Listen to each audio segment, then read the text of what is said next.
Do you fuck around with martial arts? You know what? I learned a little bit.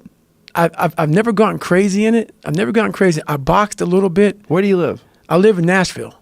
There's a lot of jiu-jitsu in Nashville. You should get involved in jiu-jitsu. You would take to it like a duck to water. I'll find you a spot. Yeah, 100%. hook me up. Yeah, hook me up, I'll man. find you a spot. You get obsessed with that shit. Oh God, because that's a never-ending pile of fucking tangled bodies and strangled people.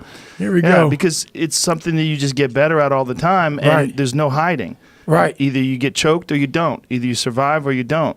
Now I've been in a lot of ground. Yeah. I've been in a lot of ground games, man, but I've never really learned the skill sets. Yeah. So it'd be nice to do that. I'll hook it up. Yeah, please do. I think you would get obsessed with it the same way Jocko's obsessed with it, the same way a lot of other SEALs get obsessed with martial arts. It would be nice to do it. Because it's also constant competition as well. I mean, you can get into competition every single night of the week. Really? And yeah, absolutely. And as a guy who's just starting out, you're going to be a white belt. You're going to get strangled a lot. You want to choke the fuck out. Yeah. You want to start from the beginning. You're going to start from the beginning 100%. Right. There's plenty of guys your size. There's plenty of guys that have been doing it for fucking decades. I know a lot of guys like to take their hands on me, so I'd be good. Yeah. Oh, Goggins, you coming, huh? Okay. Okay. But it's also a good thing to have the kind of cardio and endurance you have too. Yeah, that's where I get people at. So I've rolled with a lot of guys who have skills. But the thing that I really have, and I'm not gonna brag on it, man, is I got a fucked up cardio base, man.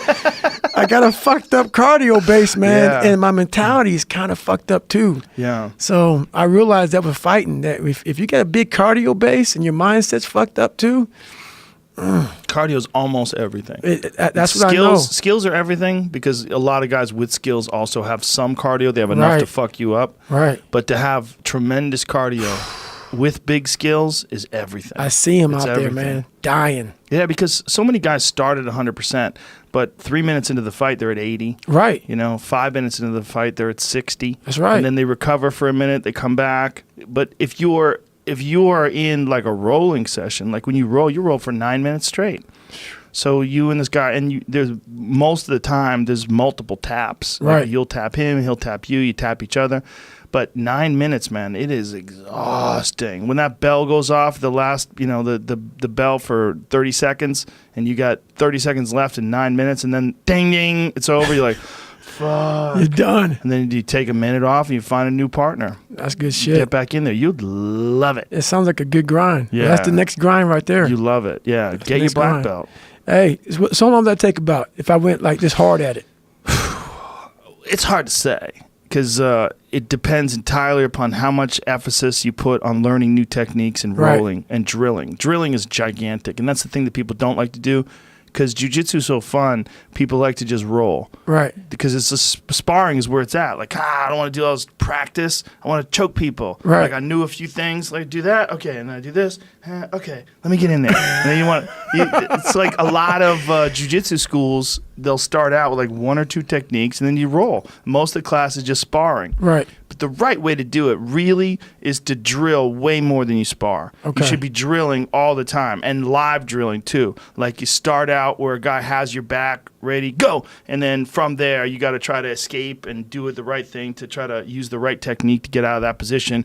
Or you'll start out with an arm bar, but he's defending, and you got to figure out how to extend it. Right. You know, and those live drills, straight drills, like technique drills, and then live drills are, I think, even more important in the beginning to your personal development and growth as a jiu-jitsu player than even sparring. But a guy like you, who's smart and tough and will go crazy, shit, it shouldn't take that long. It takes people. I mean, it depends on how much you dedicate yourself to it. Right, right. BJ Penn got his black belt in 3 years. What? Yeah, but it's crazy. He's BJ Penn. He's a they call him the prodigy for a reason. Right, right. I had a conversation with him about it, though. It was really interesting once. He goes. He was talking to some other dude, and the guy said, I got my black belt at 3 years, just like you did, BJ. And he's like, wow, man. He goes, you must be good. He goes, no, man. He goes, I'm addicted, just like you. He goes, you were addicted. You're addicted. And he's like, I never thought about it that way. He goes, yeah, I'm addicted to jiu-jitsu. It's like you're addicted. Like it takes over your mind. Right. It's everything. Your days are spent thinking about some guy who triangled you. This motherfucker. How'd he get me? Shit. Like I get that. Dude, I got choked out 10 years ago that I think about sometimes when I'm lifting. I'll be tired and I'll think about a guy who caught me 10 years ago. I'm like, fuck. Yeah, and I'll just. That's what's great about life, man. Yeah. Is I think about not being choked out, but I think about a lot of shit like that. Yeah.